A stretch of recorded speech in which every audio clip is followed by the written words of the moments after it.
மெய்ப்பொருள் நியூஸ் நேயர்களுக்கு வணக்கம். நான் உங்கள் சரவண பெருமான். கள்ளச்சந்தையில் திமுக பிரமுகர் மது விற்பனை செய்யும் வீடியோ சமூக வலைத்தளங்களில் வெளியாகி வைரலாகி வருகிறது. அது பற்றிய தகவல்களை நாம் இந்த காணொலியில் காண்போம். வடசென்னை ராயபுரம் 49வது வார்டு பகுதியில் திமுக பிரமுகர் நரேஷ் என்பவர் கள்ளச்சந்தையில் மது விற்பனை செய்து வருகிறார். இது பற்றிய வீடியோ இன்று வெளியாகியுள்ளது. அவர் தனது இடுப்பில் மது பாட்டில்களை சொருகிக் கொண்டு சாலையில் வருவோர் போவோரிடம் மதுபானங்களை விற்பனை செய்யும் காட்சி பதிவாகியுள்ளது. இந்த வீடியோ சமூக வலைத்தளங்களில் வைரலாகி பரவி வரும் நிலையில் இவர் மீது உரிய நடவடிக்கை எடுக்க வேண்டும் என்று சமூக வலைத்தளங்களில் நெட்டிசன்கள் கேள்வி எழுப்பி வருகின்றனர்.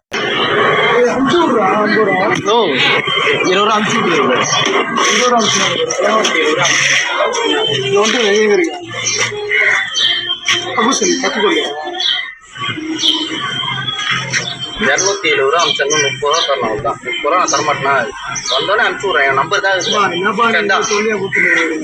10 ரூபா தான் தரணும்.